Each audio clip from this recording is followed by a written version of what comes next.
रवींद्र वस्त्रनिकेतन सलगरे घेऊन आले दिवाळी महाफेस्टिवल। 1 ते 30 ऑक्टोबर पर्यंत ऑफर्सचा धुरळा आणि खास दिवाळी गिफ्ट।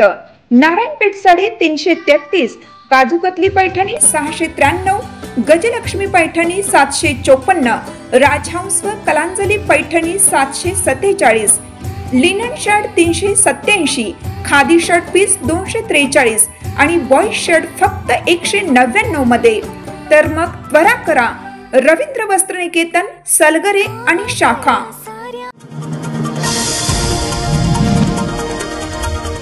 शक्तीपीठ महामार्गाच्या मोजणीसाठी वारंवार मोजणी नोटीस थांबवा, अन्यथा प्रांत कार्यालयासमोर सामुदायिक आत्मदहन करू, असा इशारा शक्तीपीठ महामार्ग बाधित शेतकरी बचाव कृती समितीच्या वतीने देण्यात आलाय। कृती समितीचे महेश खराडे, सतीश साखळकर यांच्या शिष्टमंडळाने प्रांताधिकारी समीर दिघे यांना निवेदन दिले। या निवेदनात म्हटलंय, गेले वर्षभर शेतकऱ्यांना वारंवार नोटीस देऊन नाहक त्रास देणं सुरू आहे। मोजणी नोटीस आल्यामुळे शेतकऱ्यांना वेळ काढून शेतातील कामे थांबवावी लागतात। यात शेतकऱ्यांचा वेळ आणि पैसा खर्च होतोय। यापूर्वी शेतकऱ्यांनी प्रांत कार्यालयात हजर राहून आमची शेती महारामांगासाठी द्यायची नाही असं लेखी दिले। याशिवाय पूर्वीच्या 3 मोजणी वेळी गावात आलेल्या मोजणी कर्मचाऱ्यांना तसं लेखी दिले, तरीही वारंवार त्रास देणं थांबवावं। त्याचबरोबर मुख्यमंत्र्यांनी सांगली कोल्हापूर वगळण्याचे सुतोवाच केले आहे, तरीही प्रांताधिकारी दिघे शेतकऱ्यांना नाहक नोटीस देऊन त्रास देत आहेत। हा त्रास थांबवावा, अन्यथा सर्व शेतकरी प्रांत कार्यालय मिरज समोर सामुदायिक आत्मदहन करतील असा इशारा देत आहोत। यावेळी खराडे म्हणाले, शक्तीपीठ महामार्गाला कोणत्याही परिस्थितीत शेती द्यायची नाही असा शेतकऱ्यांचा निर्धार आहे। तसे लेखी प्रांतांना दिले तरीही त्रास देणं सुरूच आहे। हा त्रास न थांबल्यास याच कार्यालयासमोर शेतकरी आत्मदहन करतील, त्याची सर्वस्वी जबाबदारी प्रशासनाची राहील। यावेळी प्रवीण पाटील, दिनकर साळुंखे पाटील, उमेश येडके, रघुनाथ पाटील, विक्रम पाटील, विष्णू पाटील, अधिक पाटील, बाळासाहेब पाटील आदींसह शेतकरी मोठ्या संख्येने उपस्थित होते। जत शहरात गेल्या काही दिवसांपासून कचऱ्याचे ढीग वाढले असून संपूर्ण शहर दुर्गंधीनं व्यापले। नगर परिषदेच्या कचरा गोळा करणाऱ्या गाड्या अचानक बंद झाल्याने नागरिकांमध्ये तीव्र नाराजी व्यक्त केली जाते। जत नगर परिषदेने काही महिन्यांपूर्वी स्वच्छ जत सुंदर जत अभियान अंतर्गत शहरात ठिकठिकाणी कचरा कुंड्या बसवल्या होत्या। तसेच कचरा कुंड्यांव्यतिरिक्त इतर ठिकाणी कचरा टाकल्यास कारवाई केली जाईल असे फलकही लावण्यात आले होते। सुरुवातीला कचरा गोळा करण्याचं काम नियमितपणे सुरू होतं। नगर परिषदेच्या गाड्या दररोज वॉर्डातून फिरत होत्या, मात्र दिवाळीनंतर या गाड्या अचानक बंद झाल्या। कोणतीही पूर्वसूचना किंवा दवंडी न देता कचरा उठाव थांबल्याने शहरात जागोजागी कचऱ्याचे ढीग साठलेत। प्रभाग क्रमांक 2 मधील जिल्हा परिषद शाळेजवळ, सांगली अर्बन बँकेसमोर, ऐनापुरे मेडिकल परिसर, मल्लिकार्जुन इलेक्ट्रिककडे जाणारा रस्ता तसेच स्टेट बँकेच्या मागे तसेच शहरातील इतर भागात मोठ्या प्रमाणात कचरा पडलाय। त्यामुळे परिसरात असह्य दुर्गंधी पसरली असून नागरिकांच्या आरोग्याला धोका निर्माण झालाय। या संपूर्ण प्रकाराकडे नगर परिषद प्रशासनाचा दुर्लक्ष करत असल्याची टीका नागरिकांनी केलेली आहे। बीड जिल्ह्यातील कणेगाव येथील ऊसतोडणी मजुरांना कोल्हापूर जिल्ह्यातील शिरोळकडे घेऊन जात असलेल्या ट्रॅक्टरचा ब्रेक निकामी झाल्याने ट्रॅक्टर ट्रॉली रस्त्यावर पलटी झाली। या अपघातात 8 ऊस तोडणी मजूर गंभीर जखमी झालेत। हा अपघात कवटेमंकाळ तालुक्यातील कुची गावानजीक सकाळी 11:30 वाजण्याच्या सुमारास झाला। रत्नागिरी नागपूर या राष्ट्रीय महामार्गावरील ऊसतोड मजुराचा ट्रॅक्टर मजुरासह साहित्य घेऊन निघाला असताना कवटेमंकाळ तालुक्यातील कुची येथील एसआर हॉटेलजवळ असलेल्या काही अंतरावरील उतार्यावरून उतरत असताना अचानक ट्रॅक्टरचा ब्रेक न लागल्याने ट्रॅक्टर जागीच पलटी झाला। जखमींना तात्काळ कुची येथील एसआर हॉटेलच्या मालकांनी आपल्या अँब्युलन्समधून कवटेमंकाळ आणि मिरज येथील शासकीय रुग्णालयात उपचारासाठी दाखल करण्यात आलं। बीड जिल्ह्यातील कणेगाव येथील 8 ऊस तोडणी मजुरांना घेऊन ट्रॅक्टर कोल्हापूर जिल्ह्यातील शिरोळ कारखान्याकडे ऊस तोडणी करताना जात असताना कुची येथील गावाजवळील एसआर हॉटेलजवळ उतारास ट्रॅक्टरचा ब्रेक न लागल्याने ट्रॅक्टर जागेवरच पलटी झाल्याने ट्रॅक्टरमधील तब्बल 8 ऊसतोड मजूर गंभीर जखमी अवस्थेत साहित्यासह रोडवर पडले। जखमींमध्ये चालक महादेव खंदारे, बाबूराव खंदारे, विश्रांती खंदारे, केशव खंदारे, विलास खंदारे, शारदा खंदारे, पिल्लू खंदारे, उमेश खंदारे, सुरेश खंदारे यांचा समावेश आहे। कुपवाड शहरातील वन विभाग कार्यालय ते दत्तनगरकडे जाणाऱ्या रस्त्यावरील एका हॉटेल समोर गांजा विक्रीसाठी आलेल्या दोघांच्या कुपवाड पोलिसांनी मुसक्या आवळल्या। दोघांकडून 53,125 रुपये किमतीचा एकूण 2 किलोहून अधिक गांजा जप्त करण्यात आलाय। धोपल उर्फ डोक्या महिमान्या काळे आणि काण्या शिवाजी पवार अशी अटक केलेल्यांची संशयितांची नावे आहेत। कुपवाड पोलीस ठाण्याचे कर्मचारी प्रवीण मोहिते यांना माहिती मिळाली की शहरामध्ये गांजा विक्री करण्याच्या उद्देशाने दोघे जण थांबले आहेत। मिळालेल्या माहितीच्या आधारे पोलिसांनी हॉटेल वैभव जवळ सापळा रचून संशयित धोपल काळे याला ताब्यात घेऊन त्याची झडती घेतली असता त्याच्याकडील पिशवीतून 1 किलो 380 ग्रॅमचा अंमली पदार्थ गांजा सापडला। दुसरा संशयित कान्या पवार याची झडती घेतली असता त्याच्याजवळील पिशवीतून 745 ग्रॅम गांजा सदृश्य वनस्पतीचे बोंडे सापडले। एकूण 2 किलो 125 ग्रॅम वजनाचा 53,125 रुपये किमतीचा गांजा मुद्देमाल पोलिसांनी जप्त केलाय।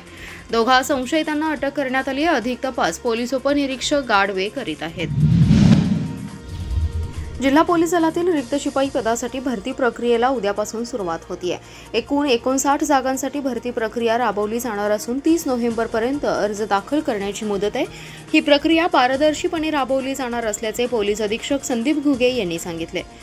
राज्य शासनाने 15,631 पोलीस शिपायांची पदभरती करण्यास नुकतीच मान्यता दिली होती। 1 जानेवारी ते 31 डिसेंबर 2025 या काळात रिक्त होणारे शिपाई, चालक शिपाई, सशस्त्र पोलीस शिपाई आणि कारागृह शिपाई अशी पदे भरली जाणार आहेत। यात सांगली पोलीस दलातील 59 शिपाई पदे आहेत। ही भरती प्रक्रिया निवडणूक आचारसंहितेत अडकण्याची भीती होती, पण आता गृह विभागाने आचारसंहितेची शक्यता गृहीत धरून पोलीस भरतीसाठी उमेदवारीकडून अर्ज मागवण्यास सुरुवात केली आहे। पोलीस होण्याची स्वप्न उराशी बाळगलेल्या उमेदवारांना उद्या दिनांक 29 पासून अर्ज करता येणार आहेत। 30 नोव्हेंबर ही अर्ज दाखल करण्याची शेवटची मुदत आहे। उमेदवारांना महापोलीस आणि पोलीस रिक्रुटमेंट या संकेतस्थळावर अर्ज करता येतील। मैदानी चाचणी आणि लेखी परीक्षेनंतर उमेदवारांची निवड केली जाणार आहे। पोलीस भरतीची सर्व प्रक्रिया पारदर्शीपणे राबवली जाणार आहे। उमेदवारांनी कोणत्याही आमिषाला बळी पडू नये असं आवाहन अधीक्षक घुगे यांनी केलंय। शहराचा विकास महत्त्वाचा आहे। या विकासासाठी भाजपशिवाय पर्याय नाही, त्यामुळे जनता देखील भाजपला साथ देईल आणि भाजपचाच महापौर होईल असा विश्वास भाजपच्या नेत्या जिल्हा मध्यवर्ती बँकेच्या उपाध्यक्षा जयश्रीताई पाटील यांनी व्यक्त केला आहे। शहरातील वॉर्ड क्रमांक 9 मधील सुंदर पार्क येथे बांधण्यात येणाऱ्या शिवरत्न वीर शिवाजी काशीद सांस्कृतिक भवनचं भूमिपूजन जयश्रीताई पाटील यांच्या हस्ते झालं। यावेळी त्या बोलत होत्या।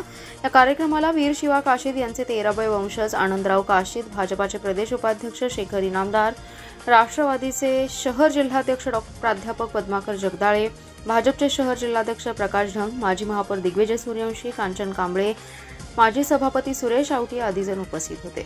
जयश्रीताई पाटील म्हणाल्या, महापालिका क्षेत्राचा विकास महत्त्वाचा आहे, तो साधण्यासाठी भाजपशिवाय पर्याय नाही। महापालिका निवडणुकीत महायुती होईल, महापौर भाजपचाच होईल। माजी मंत्री मदनभाऊ पाटील समर्थकांना महापालिका निवडणुकीत चांगली साथ मिळेल। मंजुरीसाठी खासदार विशाल पाटील, आमदार गोपीचंद पडळकर, जनसुराज्य पक्षाचे प्रदेशाध्यक्ष समित कदम यांची मदत झाली असल्याचं सांगितलं। कार्यक्रमाला माजी नगरसेवक विष्णू माने, माजी नगरसेविका रोहिणी पाटील, मनोज सरगर, मनगू सरगर, सविता मदने, विष्णू माने आदी जण उपस्थित होते। कृषी निविष्ठा विक्रीसाठीच्या साथी पोर्टल 2 या विरोधासाठी Maharashtra fertilisers, pesticides, seeds dealers असोसिएशनच्या एकदिवसीय राज्यव्यापी बंदला सांगली जिल्ह्यातून चांगला प्रतिसाद मिळाला आहे। जिल्ह्यातील 3000 व्यावसायिकांनी आज दुकाने बंद ठेवली होती। सांगली जिल्हा संघटनेतर्फे जिल्हाधिकारी, जिल्हा अधीक्षक कृषी अधिकारी, जिल्हा परिषदेचे कृषी अधिकारी यांनी संघटनेतर्फे निवेदन देण्यात आले।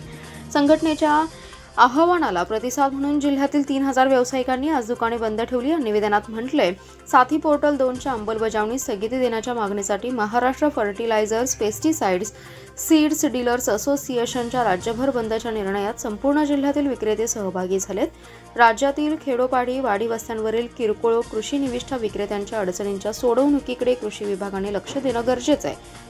कृषी विभागाकडून सोयीस्कररित्या दुर्लक्ष करून विक्रेत्यांवर अनावश्यक कारवाई केली जाते।